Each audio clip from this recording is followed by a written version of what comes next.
In the Gun, episode 151 of your new favorite WVU football podcast. I'm Wesley Euler. Welcome to ITG. I got the best teammates in the business. We got the signal caller, Jed Drenning. The runaway beer truck, Owen Schmidt, will be joining us just momentarily. We're going to knock out this quick little intro here like we always do, as Jed, our long line of A-list off-season guests here continues on the podcast. I'm enjoying this. We haven't had to do much heavy lifting. It's just different celebrity guests every week. Just chuck them some questions, make it nice and easy. Today we have musician extraordinaire Philip Bowen, who is going to be joining us on the podcast. If you are hip to social media, I'm sure you've seen videos of him before playing his violin in front of his Country Roads banner. He's got well over 1 million followers on TikTok and social media. He's been on America's Got Talent. He is a born and raised West Virginian and a big WVU sports fan, a big WVU football fan. So we're excited to have Philip on today. Of course, this edition of ITG brought to you in part, as always, by our friends at BetOnline, where the game starts. Another exciting one, another cool guest we got lined up here today. Jed, how are we feeling? I'm really excited. Owen and I, we talked about this on a previous episode. Owen and I crossed paths with Philip Bowen for a game show that we were both part of back in the fall. I think they finally dropped it after production. It posted something like in January, and we had a lot of fun with that. Philip was the celebrity guest on this game show, and Owen and I were his expert, Nice. whatever you might call him, expert phone a friends or whatever it was. But we've kept in touch, and he's a great guy. You talk about another guy that success hasn't had any impact on him. I don't know I didn't know him before his success, but he sure doesn't act like a guy who has experienced this level of success. Just about as West Virginia as he get. I mean, this guy is as West Virginia as ramps in the back of a pickup truck on the first day of spring along the highway. I mean, it's hard not to like this guy. And when you go back to that, when he first appeared on America's Got Talent, I mean, I really encourage you. We'll try and play some of that. We'll get Skylar to hit some B-roll and play some of it over top of this, his first appearance on there. But he literally kind of stole the show. That panel, Simon Cowell on down the line, that panel really didn't know what hit him. I mean, here steps up this guy with this infectious personality and just talent through the roof. And I mean, we'll talk about that with him. But fascinating guy, big Mountaineer fan of the highest order. But good people, and I'm really excited. This list just continues to grow. I mean, from Charles Wesley Godwin to Pat and Steve last week, and some of the folks within the program, and some of the folks outside the program, from former greats like Bo Orlando on down the line. We've touched them. We've touched them all, honestly. Yeah, we really have. Yeah. So I'm really excited about this, and it just tells you what kind of guy he is. Like, we had some hiccups, as we often do, leading up to tape time tonight, right? So I just picked up the phone and I called him, and he answers on like 2 rings. Tudor's Biscuit House, Tudor's Biscuit World, Tudor's Biscuit World. That's what, yeah. So yeah, it's just he's a real dude, fun guy, and we're gonna have a lot of fun with him. Yeah, we absolutely are. It's another exciting guest we've got for you here on ITG. So as always, a preemptive thank you to all our sponsors. Just to make sure that we give them the credit and the thanks that they deserve before we get into things with Philip. Big shout out to JR and our friends at Toothman Ford. We all know cars cost less in Grafton. Make sure you're supporting those who support us and our student athletes, and Toothman certainly at the top of that list. Our buddy Rick Lewis, who texted me this past week asking for my address and my jacket size after my little jealousy bit last week. So a big shout out to Rick Lewis and to Fortis. I should have a new issue. I mean, it sounds like I'm gonna have a new jacket here in the mail any day soon now. For root performance and financial certainty guaranteed, you got to visit fortis.us.com. And a shout out to Johnston Equipment, our newest friends of the show. Make sure you're checking out their new location, Route 33, right outside of Weston. Yeah, Jed, I got a text from Rick Lewis. Owen and I did this week. Like, all right, boys, I heard the little jab on the air. Send me your size and your address. Let's get this thing. We knew that was coming because he shot me a text after the show dropped, and he was watching it with his family, and I kind of read between the tea leaves there, and I could see that one coming. So you'll like it. If he sends you what he sent me, I mean, now that's from the A-list closet, right? That's true. That's true. I don't know. You That's might from get the the old friend. 2.0. That's from the old friend closet. Like I That's might right. get the A-list closet. You might have gotten like the special reserve closet. You know, It's a nice, it's a nice jacket. It's it's nice, like and we really gold. appreciate it. Gold is great, right? And gold's top of the list, but they're still platinum now. You know what I mean? I That's mean, true. That's a good point. That's a good I might point. have the Speaking of gold. platinum, You might have gotten the platinum package. yeah. Speaking of platinum, on deck in the waiting room, right? That's right. You and your Yes. segues. Our buddy Philip Bowen is going to join us when we come back from commercial break. We'll get the big dog Owen Schmidt in here as well too. We'll have a lot of fun. Maybe even sing some songs, get some fiddle played here on the podcast for the first time in ITG history. All of that and more on the other side. You are in the gun. Nobody supports the blue and gold Mountaineers like Toothman Ford. With over 20 NIL deals and counting, Toothman Ford continues to rally behind our student athletes. And it's time we rally and support the dealer that supports the Mountaineers. Not only does Toothman Ford offer the best prices in the state on pre-owned, their never over MSRP campaign on new Fords guaranteed to save you thousands. Drive with pride all season long, knowing you're supporting the dealer that fuels our Mountaineers. Toothman Ford, where cars cost less. In Grafton and at toothmanford.com. For more West Virginia Mountaineer football content, be sure to follow us on Twitter at In the Gun Podcast.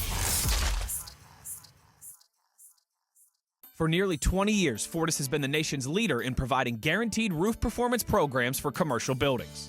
Fortis offers roof performance solutions that feature extensive initial and ongoing reconditioning for commercial buildings as an alternative to traditional replacement, with long-term performance guarantees that are backed by global leader Lloyd's of London. Fortis offers a comprehensive range of roof performance management programs that provide financial security, extend the life of our customers' roofs, and make a significant impact on ROI. Fortis is currently improving performance and increasing ROI for customers at more than 4,800 locations, with more than 140 million square feet protected, including many Fortune 500 companies that have turned to Fortis to save money, gain financial certainty, and extend the life of their existing roofs. Fortis has helped customers save more than $520 million in capital roof replacement costs for an average ROI of over 250%.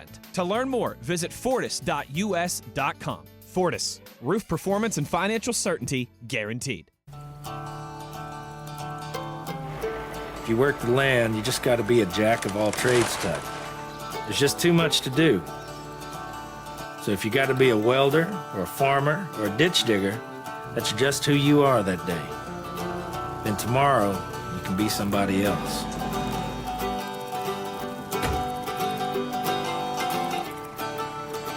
Get your Coyote at the new location of Johnston Equipment between Weston and Buchanan. This is Steve Slayton, and you're in the gun. Back in the gun here as our off-season celebrity A-list guest roll along here. We've got another special one. Philip Bowen joins us. West Virginian, born and raised. If you're on TikTok, if you're social media, if you're my age, early 30s, definitely younger, I'm sure you've seen Philip's videos, him shredding that fiddle. Well over 1 million followers on TikTok and social media. Born and raised West Virginian. Been on America's Got Talent before. And, of course, a diehard WVU fan. Ladies and gentlemen, Philip Bowen, thanks so much for taking the time to join us here in what is, by far, I think, our coolest backdrop and setting and everything that we've seen so far. Thank you. I take a lot of pride in my background here in my studio, so thank you. It's a pleasure to be here. Always good to talk to some WVU folks. I love it, so glad to be here. I mentioned to you, Philip, now I'll say it so Owen can hear. I said, Owen and I were part of that project with you in the fall for that game show. I said, see, you kind of crossed paths with Owen, but you really didn't know him. But tonight, you now understand what it's like to actually know Owen. You don't know Owen until you've waited on Owen. When you're supposed to be doing something. Owen was running late, by the way, for those listening. Yeah. Shots fired. Oh, no, he's like 7 minutes late. That's not that bad. Come on. That's not that bad. Hey, that's not bad for getting off the truck and having to drive an hour home. So he's a working man. We're poking at him. We're poking at him. But we're glad to have you. Boy, are we glad to have you. And I tell you what, we've kept in touch, Philip, since that game show that we were all part of. And I just couldn't be more impressed about. I was telling Wes before we took the break in the first segment there, I was like, look, I didn't know you before your success, but I can't imagine what you might have been much different at all because you don't act like a guy who's had any element of success at all. You're about as rooted and as grounded in talking to you. I called him a little bit ago to put some final polishing touches on this thing, and he answered the phone after 2 rings saying, "Tudor's Biscuit World." So go figure, right? I mean, that's just the kind of guy we're dealing with here. That's very kind. PB in the house, PB son. in the house. Man, what is up, dude? Man, it's just been. I just got back from Nashville. I did 2 shows in Nashville last week, and I got to play the Bluebird for the second time. Which is like, it doesn't matter who your agent is. You can't book yourself at the Bluebird. They got to call you and invite you. It's kind of like Mountain Stage, So it's a big honor to be there. And I was just happy I got invited back. And I was talking to the crew that runs that there. And I was like, man, any day I get to do this is a great day. Because I've spent so many years thinking that it would be impossible to do what I'm doing now. So I think that's why I'm just so pleased to be doing something I love to do. So I don't know. I think that's why it makes me so happy. I don't know. So let's start, guys. Go ahead, Wes. Yeah, go I ahead. was just gonna say let's stick with that because I don't want to bury the lead here before we get into some of this stuff. I'm sure a lot of our audience is familiar with you, Philip, but I'd be remiss. Like, I'm sure there's some people who are just getting to know you for the first time. So tell us a little bit where you're from in West Virginia, how you got into music, just kind of like how you got to this point, kind of your story a little bit, if you will. Yeah, sure. All right. So I'm from a booming metropolis right on the border of Fayette and Kanawha County. It's Montgomery, West Virginia. And, maybe 2,000 or less people. So, real small town. I loved growing up there. We grew up right on the river. The Kanawha River is right in our backyard. And it's very small town America. My one set of grandparents was a block to the left. Other set of grandparents was a block to the right. All my cousins were within like 30 minutes driving distance. So it was a great way to grow up. And I grew up I've been playing the fiddle since I was 4. And music's always been a part of my life. And then when I went to college down in Clearwater, Florida, in Tampa Bay. And we would go to the beach, and a few of my buddies played the guitar. And I noticed when they got the guitar out, the girls would just start flocking around. I was like, I need to get in on this action. I want to write some songs and get on the guitar. So when I was 18, my dad bought me my first guitar, and I started writing music. And I did the college band thing, like a lot of people. And then I just got real scared of it. I was telling Jed earlier, I had some buddies that sold everything, moved to Nashville, and it just was not going great. Like, they were not doing well, sharing a pack of ramen for dinner, 5 people in an apartment kind of thing. And so I was just terrified that it would make me hate music. So I kind of backed off and did it for fun for most of my, life since college. And then I was at this music conference in Nashville. A buddy had invited me to go to Nashville. This is in the fall of 2019. And the whole time I was there, I was just, honestly, it was a great conference, but I was miserable. I was like, man, why did I ever stop doing this? And so on the way home, I was like, I'm going to try every single day in 2020 to do something for music. I've got the card on my desk over here, and it just says, like, create every day, even if it's something small, and watch what happens. And I can tell you that in 2020, and honestly, almost every day since then, I've at least done something music related every single day. And it truly changed the trajectory of my life. And, maybe how the online thing came to be is I was so pumped. I got a first couple local shows booked. This is like in February of 2020. And then, COVID happens, the world shuts down, everything got canceled. And I was like, dang, man, what am I going to do? So I started just doing some stuff online to keep the promise to myself. And, one day I just so happened to get on the front page of reddit.com. It's like one of the biggest websites in the world. And I was just live streaming from my cell phone with, no camera, no mic, all that kind of stuff. And it was crazy. Like in 2 hours, it was like 800,000 viewers, just unbelievable. And so, I don't know. I was like, okay, maybe this is possible. And so I just kind of chucked away at it. So I would describe it as a series of very little wins. This is back in 2020. And every now and then I would get a big win and a big win. And so that's a very long answer to your question, but that's kind of like how all this music stuff came to be. And it just kept becoming more and more real to where I just can't believe it still sometimes what I get to do and some of the folks I get to play with and everything. So it's a real joy. Obviously, the whole family played, or was it just you, or was it like dad or grandpa? Like, you know what I mean? Yeah, that's a great question. So my younger brother Patrick plays the fiddle, and now he tour manages my stuff, and he'll play with me sometimes on the road. And my older sister Laura plays the piano. My dad plays music, did all the music in our church growing up. My mom likes to sing, and I know, y'all know this, but and especially in the region, the southern part of West Virginia, like deep Appalachia, every birthday, funeral, wedding, doesn't matter. People are bringing music over. We'd sit around and just play, and that's how you would learn. And I used to play at the Vandalia Gathering every year in Charleston. I entered the fiddle contest when I was 5 years old in Charleston, and so it's just always a part of my life. Just that kind of stuff, like learning those old style folk tunes and stuff. So music's always been around the house and just all the time. Awesome. Growing up in West Virginia, everything it seems you do permeates in your work. I mean, your background, your childhood, it really shows up in your work. So you're from Montgomery. I remember when I first saw that, I was wondering to myself, first of all, does that mean you're a Valley Greyhound? When I think of Montgomery, I think of West Virginia Tech. I mean, back in the day, they actually had sports teams. I played against some of them. So talk about your local sports life. Did you go to Valley? Did you go to any Tech games up on the hill? I mean, yeah. So I actually went to a small school right near Valley, like 5 minutes from Valley. Boomer. It was like a Christian academy, about half the size of Valley or smaller. And we were the Boomer Broncos, but all my buddies either went to Valley or Golly Bridge, go Travelers. So my dad was a Traveler, and my mom went to Montgomery High School before it became Valley.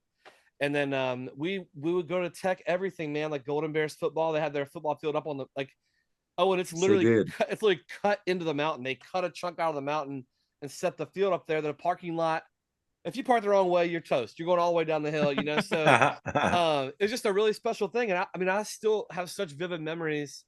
On Friday night, everybody goes to the high school game, whole town. Doesn't matter if you got kids there or not. Everybody goes to Dairy Queen or Pizza Hut afterwards. And then Saturday, if West Virginia was playing, that's what either you were at the game or you're like watching the game. And for us, it was like, if it's a noon game, we're getting up at 7 a.m., driving all the way to Morgantown and to be in the nosebleeds, and I did that time and time again. So yeah, that was my local life. I played basketball and stuff. I loved it. And, sports is such a big thing in West Virginia. So I have really good memories around like that. And Tech. I wanted to give you some perspective. Do you remember the walk? We've talked about this from the locker room at Rutgers to the field. That's still the longest walk I've ever been part of. Just imagine that walk. And Philip, you know what I'm talking about, up a hill. Because when you're playing at West Virginia Tech, that's what you got to do. You got to take that walk. You're drained by the time you get there. I mean, for pregame. That's about my basketball coach in high school would say. You think you're in shape? He had that real thick Appalachia that up and down you. You think you're in shape? Go run up and down that hill and don't be out of breath, and then come talk to me. That's all I'd say. So if you could run the hill and back and you not be out of breath, then he'd consider you in shape. But if not, that you weren't in shape. So America's Got Talent, man. We got to go there, right? Yeah. I mean, this is. First of all, you were maybe one of the first social media phenomenon. You talked about it to some extent, but that really, I mean, what is your country roads number up to on Instagram, TikTok? It's into the tens of millions. Yeah. And you really made a name for yourself. You found a niche and you worked your way all the way up to America's Got Talent. Mm-hmm. And my mom, I just showed her again last night. She'd forgotten about that episode. We all saw it when you were first on there, but you really took them by storm. I mean, you stole the show. You had this infectious, just charisma to you. Simon Cowell was glowing. I mean, all four judges were glowing. The crowd was into it. My favorite part, Philip, was when your hat fell off. You didn't miss a beat. Oh, and this was a very athletic thing. Did you see this? It's something an athlete would do. He didn't miss a beat. He kicked it into the crowd like it was part of the act and just kept going. So walk us through what that was like. First of all, prior to that, what was the biggest venue or environment or crowd? Because you were in front of how many millions nationwide or even worldwide on TV? But even in that facility, what is it, Pasadena? Even there, huge. I mean, it was just walk us through that whole experience to first do that. Yeah, well, I had an opportunity to do this show the year before, and they were really recruiting me hard to be on this show, but I couldn't do it because I had got called for the Bluebird for my songwriting the first time, and I couldn't say. I mean, it's not like they call you and say, "Well, if you can't make it, we'll pick another day." I mean, that was, "Are you coming or not?" So it's like the Opry or something, So I was like, "There's no way I'm not doing that." And so then they called me that. We talked again the next year, and I was like, "All right, I think this would be good." And so when I went out there, I actually had my fiddle and my guitar. I wasn't sure what I was going to do, but I'm out there and like there's everybody and their mother is singing, and I'm like, all right, I don't see any other fiddles though. I don't see one other fiddle out here, so I'm going to go all the way in on fiddle. And I was going through the process of kind of choosing my song and stuff. And so there's a whole bunch of hoops you got to jump through. You got to get it cleared legally with the bands and all that stuff. But I wanted to do something that you wouldn't expect a guy from West Virginia with a 100-year-old wooden fiddle to come out there and play. So that's how I got to covering System of a Down.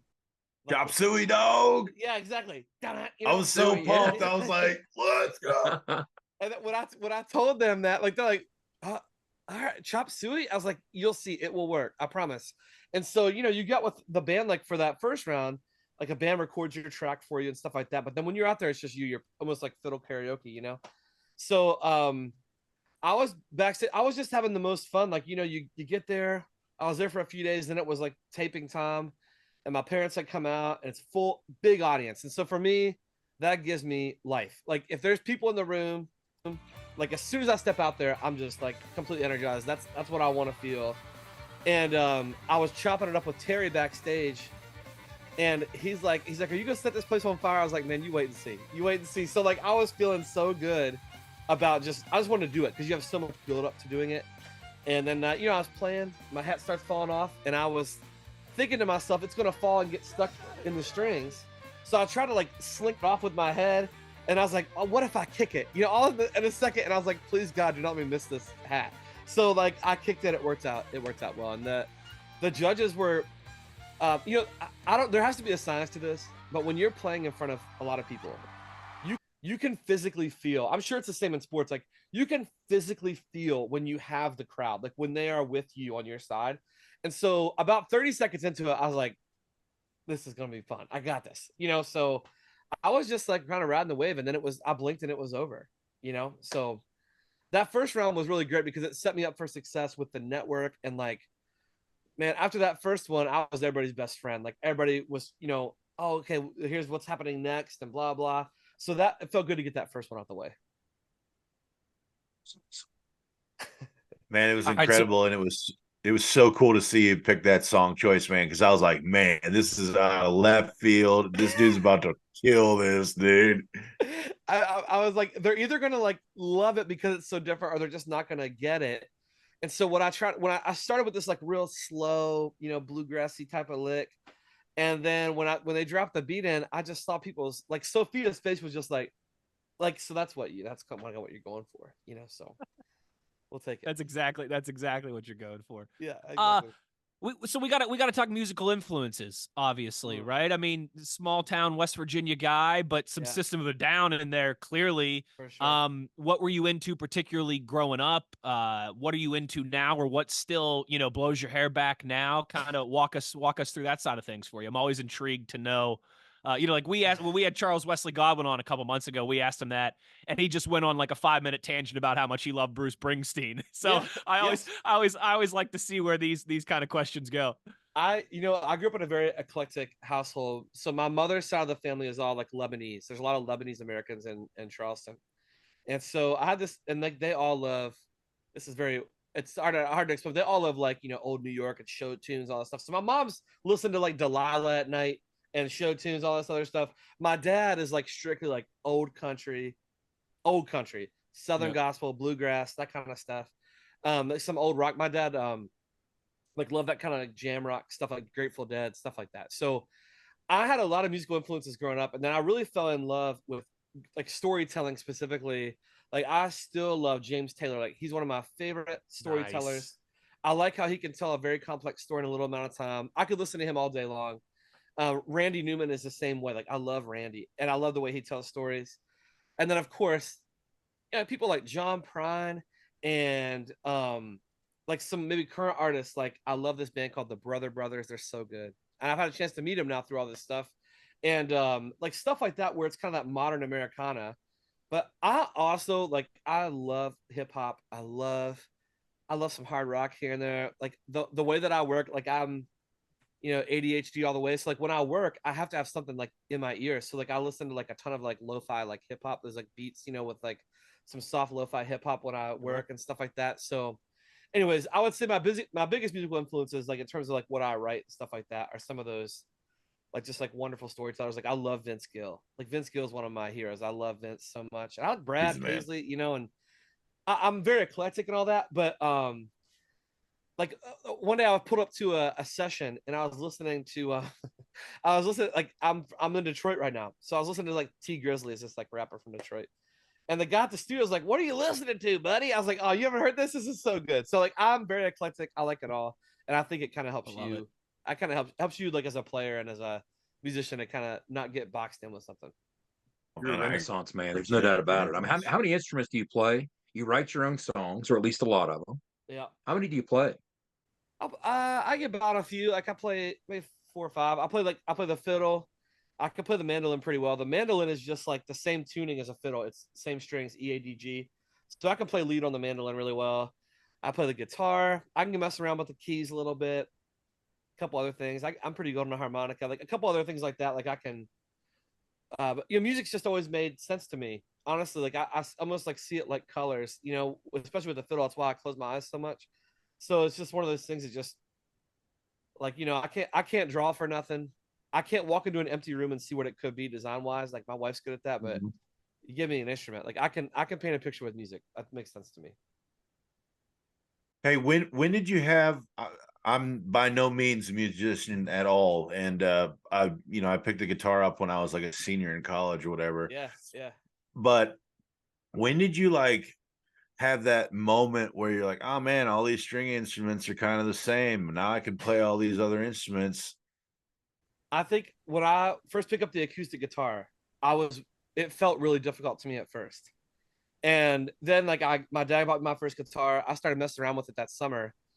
And I like almost like a month into it, I was like, oh, like my brain was doing the math. Like these are the way you do the chords. Like it has frets.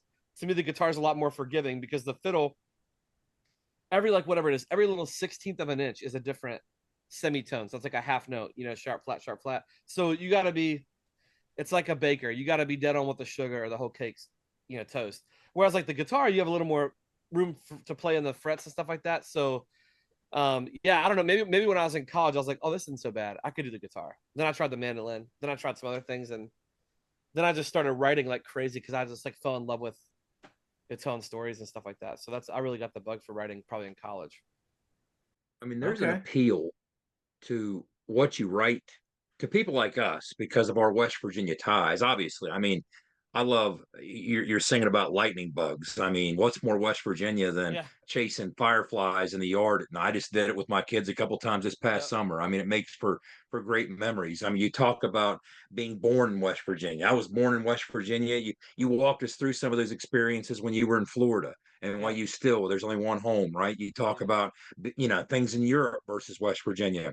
Even when you talk about, and this might be one of my favorites, Vampire in Appalachia. Yeah. It's like when you listen to that, and when you listen to Charles Wesley Godwin, Minor Imperfections, I almost wish that somebody would put together. My dad's a miner.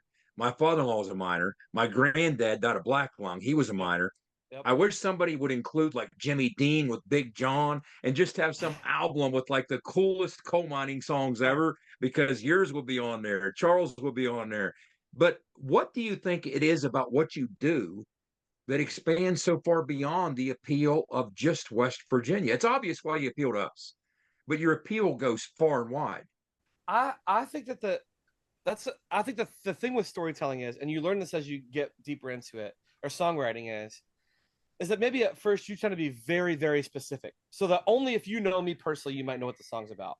But then as time goes by and you learn the power of this form of storytelling, you learn to be generally specific enough to where it has a deep impact, even if you don't know me personally.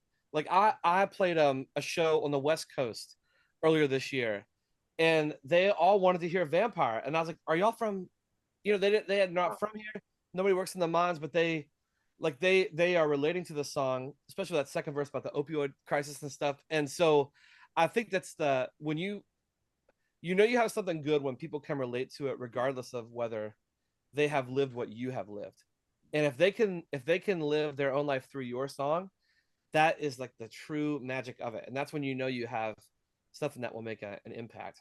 And so the first time I ever played that song for an audience was at Mountain Stage in January of last year, and I was very nervous to play that because I wanted people to take it the right way, and I was singing to people in Charleston. It was sold out, and so before I even finished the first chorus, the first hook, like people were like standing up and really excited, and so that made me. I was like, okay, they get it. Like they get it like how I want them to get it. So then I like really latched onto that song because I was nervous to play that one for a long time.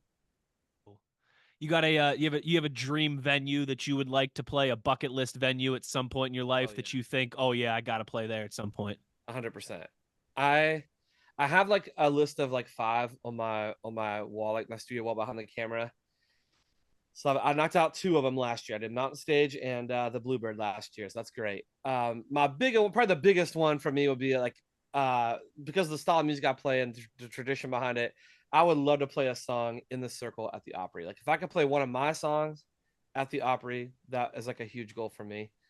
And I had some friends get through that this year for the first time, so that was exciting. So like I'm really working towards that. The Ryman is also one in Nashville that I would just love to play the Ryman. And then another my 5th goal is not so much a venue, but I would just love to like try to write something or compose something that was like recognized like on like a national award kind of level, you know, so whatever that is. But but like that's probably my corporate career coming through too. Like if I don't have like goals and a plan, like I'm not really working towards something. So I try to like have these like big moonshot things I'm always working towards, and then you never know what's possible. Heck yeah. Man, I love that idea you have there of just like having the goals set up. I tell young kids when I speak to them all the time, I said, if you don't write it down, you know what I mean? It's like a forgotten thing. It just goes by the wayside. And it's awesome to see that you've had those things sitting there kind of hovering over you, and it's just like your life force to get there. Man, you're gonna get there, dude. I'm telling you. Oh, thank you, man. You got a great drive. I mean, your talent is superior. The charisma, the energy.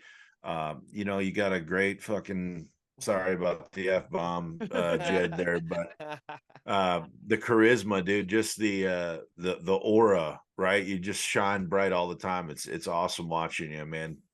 I appreciate it. I have one question. The collab with Charles. Yeah. Like how did that really come about? Oh, that's a good story. So I knew Charles from social media. We knew each other on social because we're both from West Virginia. And as you know, especially if you grew up in the state, I grew up in the state knowing anybody that did anything of even minor significance that was from West Virginia, like you latch on and be like, oh, you heard about that guy? He's from West Virginia. It's like a point of pride, you know? And so I keep up with other artists. And so me and Chuck kind of became friends on social media. And then he texted me one day and was like, hey, I'm coming to Detroit with Zach Bryan. You should come hang out backstage. We'll do some videos and stuff. So it was a really fun day. Like I was back there hanging out with those guys, and Charles and I were sitting backstage, and we recorded a couple of videos. And he's like, play me something you got about home. I was like, okay. And I had just gotten some absolutely horrendous feedback from a label about this song that we did together, which just shows to show you nobody knows what they're talking about. So I was like, yeah, I got this song. I don't know if I'm gonna record it. You know, I don't know if people are gonna like it or not. He's like, well, play it. So I played it, and then I sent him, after I played him like a verse, I sent him the full thing. And he was just like, dude, you have to do something with this. And I was like, what do you think? You want to like sing on it? He's like, dude, absolutely. Please let me know anytime. And so one thing led to another. And when I went to record it, he was just all in on it. And that's how it kind of came to be. And to this day, as far as like numbers go, that's my best original I've ever written. You know, it's well over 1 million on Spotify. 2 weeks ago, it got national radio airplay. It's my first song to ever get national radio airplay. So nice. You know, it's that was like a whole cool thing. And now we've become good buds through music and stuff. So that's cool how that stuff works. Real cool. Yeah, he's a great dude too, man. Yeah, that's a great relationship you made there. Yeah, he's all right. He's all right. No, he's so good, and he's such a good storyteller, man. I was like, man, I told him, like, you made me sick, man. You got the looks, you got the hair, yeah, you got that voice. I was like, get out of here, man. But he's such a kind person too, and he introduced me to the guy that I recorded my album with. I did the whole thing in Bridgeport because I wanted to do as much in West Virginia as possible. So we've made a lot of connections through each other and blah blah blah. But it's a real special thing when you can do music and then also get to do it with like friends that, especially if you have some common roots and stuff like that. It's just the greatest. One of the things that's interesting about your story, one of the many things, is your low point came at the strangest of times. Based on, it's my understanding that after you put a rap on Old Kanawha, right? You wrote it, you performed it, you put it all together. You would think that would be like a crowning achievement at that point in your life. Mm-hmm. But I've heard you talk about the fact that you were kind of down after that for some reason that you really couldn't put your thumb on. Yeah. And walk us through the break that you caught at that strange time that kind of changed your outlook on all of it. Yeah, I'm typically, my grandma used to tease me that I was like a glass 3/4 full kind of person, which is true. But when I'm empty, when I'm blue, I'm real blue, And I was doing everything, and so things were growing really fast, which was great. But I was doing every piece of everything and trying to burn the candle at both ends, all those things. And so I was feeling like major burnout. Like I was not writing. I wasn't like sleeping well. I was like, stressing all this stuff, and I wasn't doing super great. And my wife at dinner one night was like, "You don't seem like you're having fun with this anymore. Like, are you okay?" And I was like, "No, honestly, I'm not. I don't feel very good about this stuff. It just seemed like you get down the dumps. This is all too hard. It's too impossible. It's never gonna happen.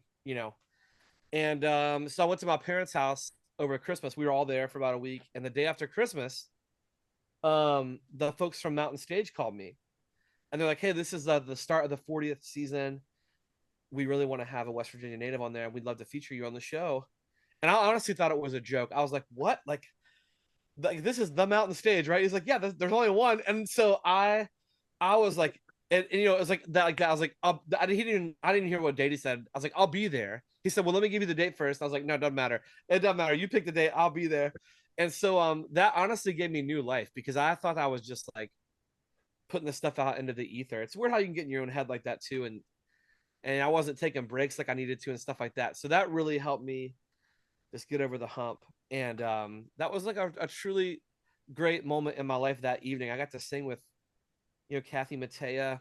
And, when I finished my set and people were clapping and stuff, I looked at her and she was like, "This is it, right?" I was like, "This is it." Like, she gave me the biggest hug because I was telling her about all this and she was like crying and I was crying. I was like, "You're right. This is it." She's like, "You're going to be fine. Just keep doing what you're doing." So she's amazing. But yeah, it was just, it was like within the span of a month, I went from like feeling like I was going to quit and just hang it up, and then just got a little more juice, Then I kind of kept going. Funny how often that works. I think where like right when you're ready to give it up is often when you get that break. That's a great story. Okay, so as we start to maybe wind this thing down here, obviously we have to get your WVU stories, your WVU thoughts, your that mountaineer in you. So I want, okay, this is a little bit of a task here, and so I can remind you because it's a couple things. We need favorite WVU football player or players if you want to give us a couple, because I know it's tough to pick one. And then same thing with moment or moments, right? Yeah. And then since you said you played basketball, I assume you're probably a WVU hoops guy as well too. For sure. So same thing. Couple football, couple basketball players that were your favorites growing up, and then a couple moments that stand out to you in your Mountaineer fanhood as your favorites as well. Man, okay, that's really good. So I'm gonna try to like step out of the box a little bit and think about the time when, there's like a point in your childhood where you go from like not caring about the game, you're running around the room playing with toys, then you're hearing your dad and your uncles and your grandpa comment on the game the whole game. And there's like a moment in your life when you make a comment on the game and like an older adult in the room is like, "Yeah, that's right. That's right." And you're like, "Oh, snap. Like, I know what I'm talking about," and you're just dialed in. So I think right around that time, and I've had the chance to meet him now. One of my favorite Mountaineers of all time. I used to get so hyped every game I'd see him is great and powerful tight end Anthony Becht. I love Anthony Becht so much. I used to find his NFL games, like the Jets games. I was like, I just want Anthony to get the ball. And I love Mark Bulger for the same way. Like I love Mark. I used to love watching him play. Yeah, Amos Stairway, those teams. So those teams were kind of when I was like really getting like super dialed in on knowing like the meaning of the sport. And like, sure, I remember Anthony Becht catching this like game-winning touchdown. I think it was against Navy in Morgantown. And we were truly as far in the top right corner as you could be from that other end zone. And like all people are just like, "No, he didn't catch it." I was like, "No, he got it. So we're waiting. So that's a really good memory of mine. And I think maybe the best memory I have of football, that's really hard. That's really difficult. That's a tough one. Man. I think one of my favorite memories is that triple overtime like Louisville game, like in Morgantown that they won. I mean, that's like one of the greatest comebacks I've ever seen, and it was just like the finish. You just couldn't believe what was happening, and I would say it's a tie. I'm not just saying this because Owen's here, but it's a tie between that and the bowl game against Oklahoma because, Of course. like it's kind of what we were just talking about. I went from like, oh man, all hope is lost. This dude just left in the middle of the night. We're not gonna play the national title. Blah blah blah blah. And then kaboom, and they kept panning to the Oklahoma fans' faces, and they're just like, it was the absolute greatest. Yeah, that's my football. That's All right. awesome. All right, let's do. Okay, so hoops. Yep, same church, different pew. Same church, different pew. Hoops. Oh Lord, have mercy, man. This is hard. One of my favorite memories in person. I have 2 games that I saw in person. One was we go to Thanksgiving, Orlando a lot over Thanksgiving, and we used to love when West Virginia would have a preseason tournament. And they had this game. This wasn't that long ago, where they were down by I think 18 points or 20 points to Missouri. I think it was Missouri. Yeah. And Javon Carter. I was gonna say that was with Javon Carter and those guys. Yeah, And I remember that. I mean, we were on the front row, like we're just it's packed in, all Mountaineer fans. And that's the first time I've seen 2 guys literally take over a game. Like Javon and Daxter, it was just like, this is done. It's post. Like I couldn't believe what I was seeing. And the one in the Coliseum was, I was there for Deshaun's game winner against Marquette, like the buzzer beater, like turnaround 3, Yep. And so that was like the day after Christmas or 2 days after Christmas. Yeah, I was like on a Christmas break or something, and it was just it was. I remember the lady beside us started crying, and she's like, "I needed this today." I remember that so clearly. She's like, "I needed that today. It's been a hell of a week." Awesome. So, and I don't know, players, man. Oh Lord, I don't know. That's so difficult. I mean, I love probably Javon. I love Javon so much. Like, I mean, because of like what he brought to the table. Probably Javon's my like overall, maybe a favorite, and then I don't know. Maybe Deshaun too. I don't know, but it's I love those guys. It's hard to pick. It's good answers. Good answers. Okay, that's okay. Here's the strategy right now. I want to toss it back to you to ask another question here, but I kind of wanted to set the stage for what this is probably going to look like the rest of the way. We have a very special treat planned at the end. What Mountaineer event ends any other way than country roads that any of us would choose? It has to end with country roads. So we're going to have none other than Philip Bowen play us out with country roads, but we have some action between now and then. One of the things we're going to do, we have a little trivia game here, a 3-question trivia game. It's Owen Schmidt trivia, and it's Philip Bowen versus, drum roll please, Owen Schmidt. We're going to see who gets more of these right. Okay. So who knows more about Owen, Philip or Owen? All right. So we're going to do that. But meanwhile, Owen, I'm sure you have another question. So go ahead. Let me say this in the meantime, as Owen's putting his thoughts together there.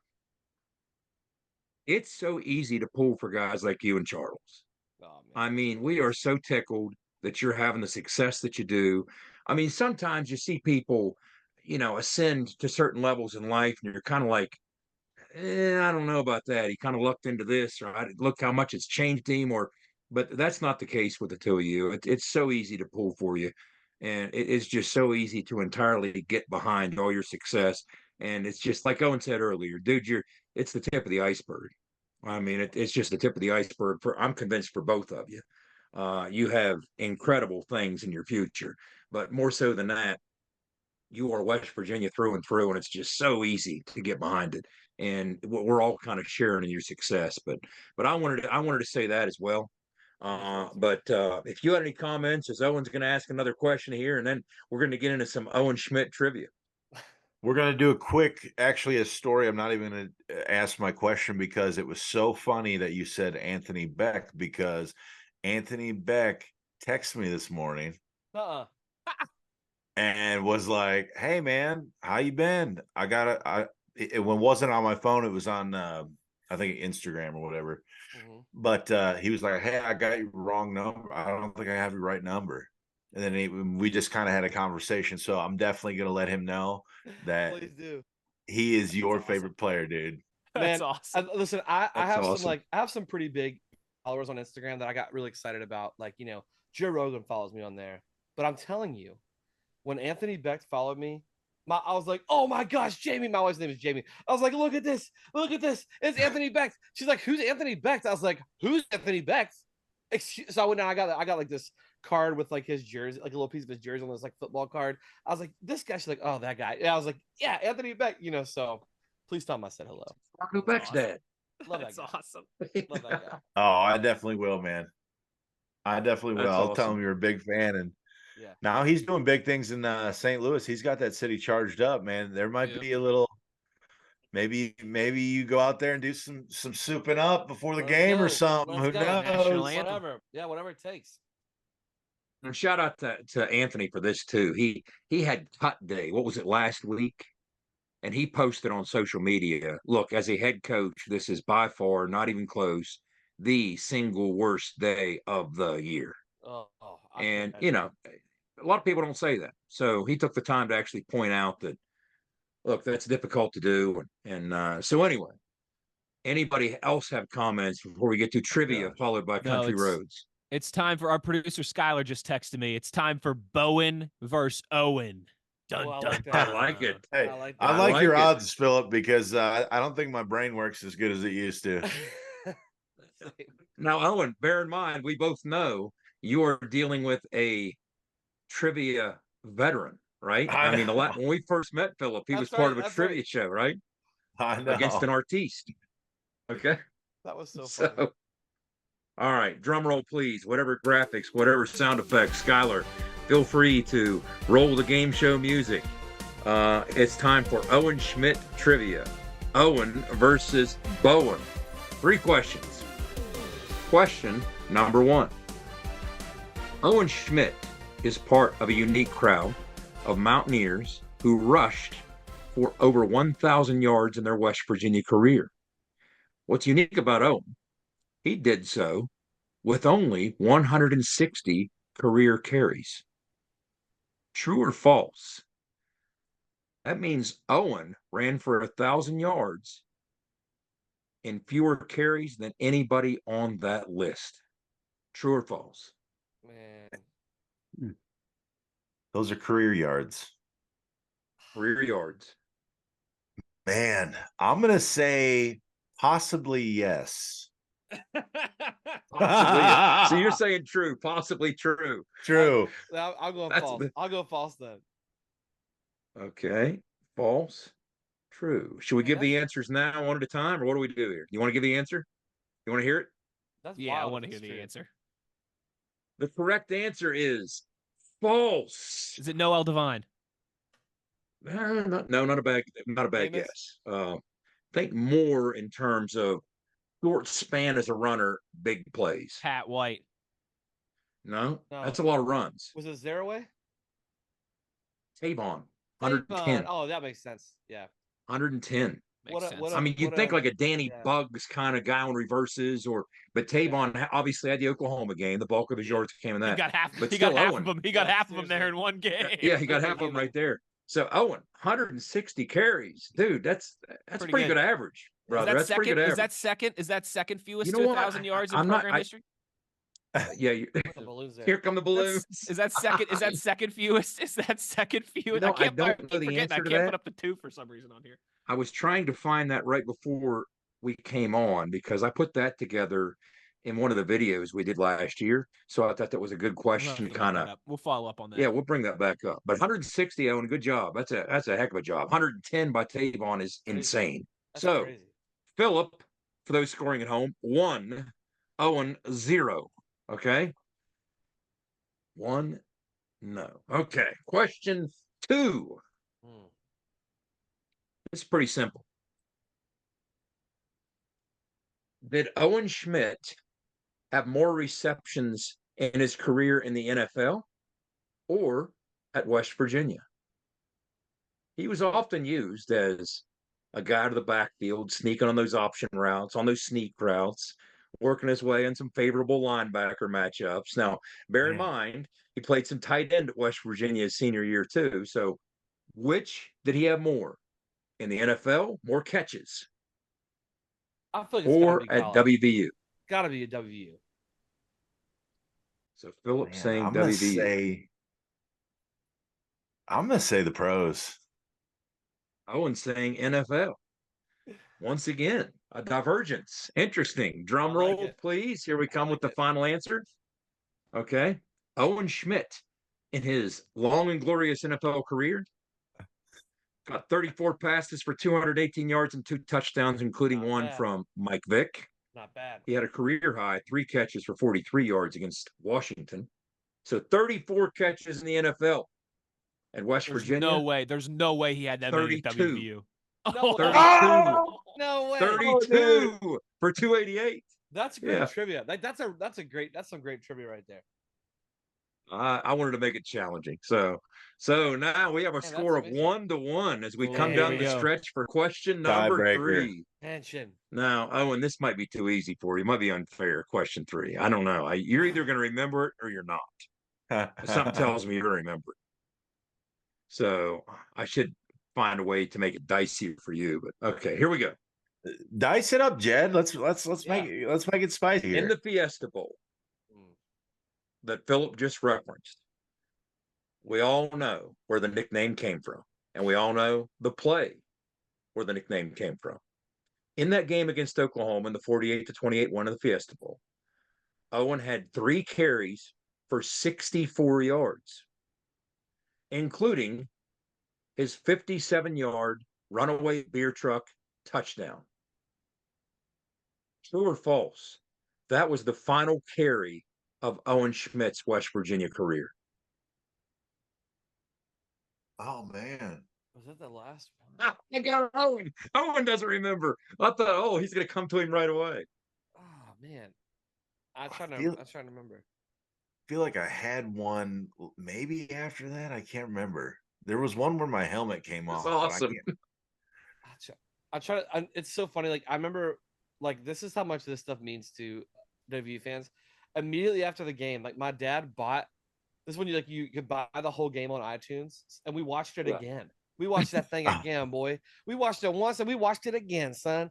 He said, "Let's watch it again." I said, "Let's go. Let's do it." We watched it twice. Same night. So nice. We watched it twice. Yeah. Oh, look at this. We got them both cooking. I'm gonna say They're both cooking. I'm gonna say false. I think he carried it again. I'm with Philip there. I think that is because that was early in the game that happened. That was second quarter. The beer truck run was second quarter. So I'm going to go with Owen. I think Owen had one more after both that saying as well, false. too. Both saying false. You might have to come up with tiebreaker. All 3 of there, us Jed. saying false, Jed. Okay.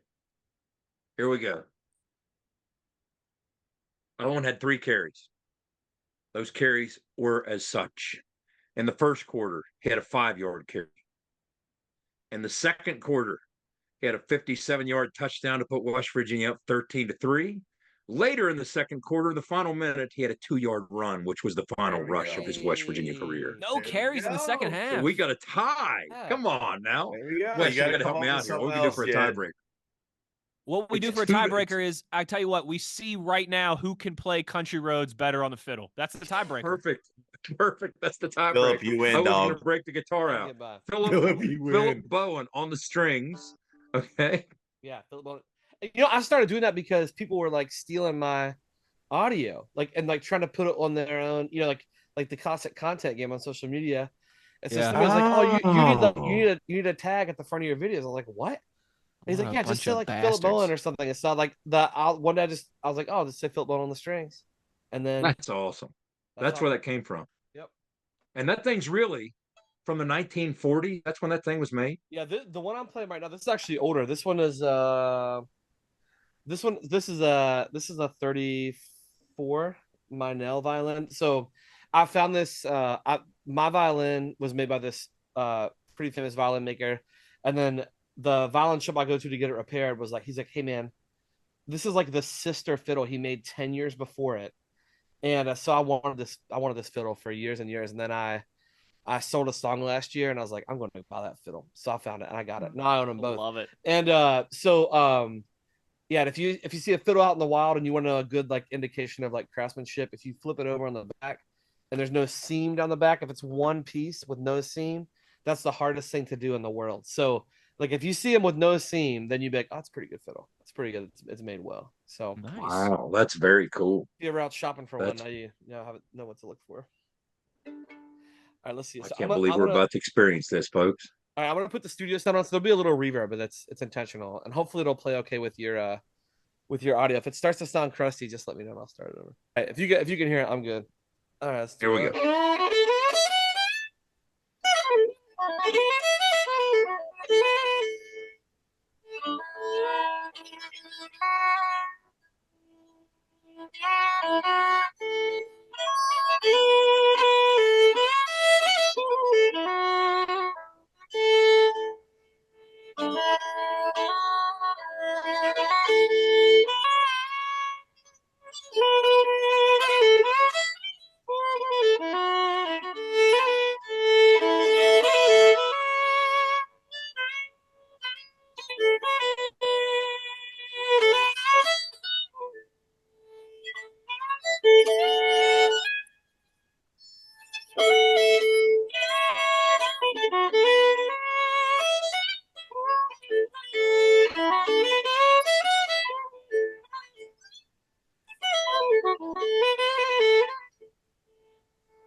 There you go.